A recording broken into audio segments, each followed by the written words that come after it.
Elon Musk का internet Pakistan में, जब से ये खबर आई है पाकिस्तानी काफ़ी ज़्यादा एक्साइटेड हो गए हैं। और क्यों ना हो, हम सब ने ही इंटरनेट के डार्क डेज जो देखे हैं।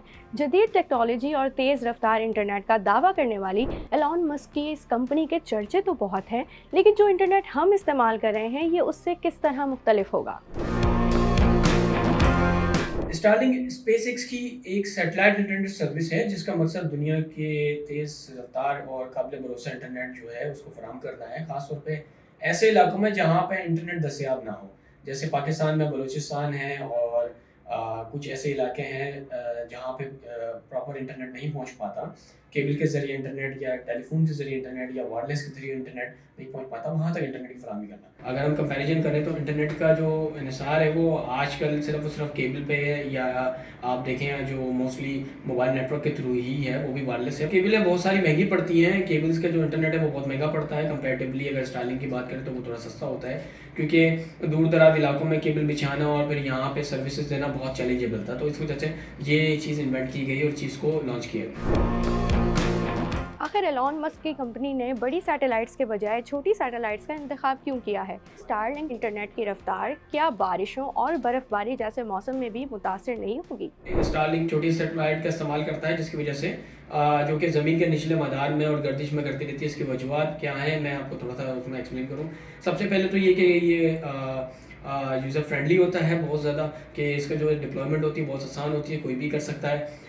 उसके बाद इसमें ज़्यादा खर्चा नहीं आता, क्योंकि छोटी सैटेलाइट है, बनाने में और लॉन्च करने में कम से कम लागत आती है, जो कंपनी को बड़ा बेनिफिट देती है। और ज़्यादा तादाद में सैटेलाइट छोड़ी जा सकती हैं जो कि ज़मीन के हिस्सों को पूरा कवर कर लेती हैं। अच्छा, सबसे अच्छी बात इसमें लेटेंसी की प्रॉब्लम नहीं होती, जो कि बड़ी सैटेलाइट में और दूसरी सैटेलाइट में इशू आता है, क्योंकि जो दूसरी सैटेलाइट होती हैं वो ज़मीन से 36,000 किलोमीटर के अराउंड होती हैं, उसके ऑर्बिट में होती हैं। बट क्योंकि छोटी सैटेलाइट ये सिर्फ 550 किलोमीटर या 1200 किलोमीटर की दरमियान दूरी पर होता है, कम फासले की वजह से इसकी डेटा की जो लेटेंसी की इशू जो स्पेशली सैटेलाइट के साथ हो रही होती है वो कम हो जाती है।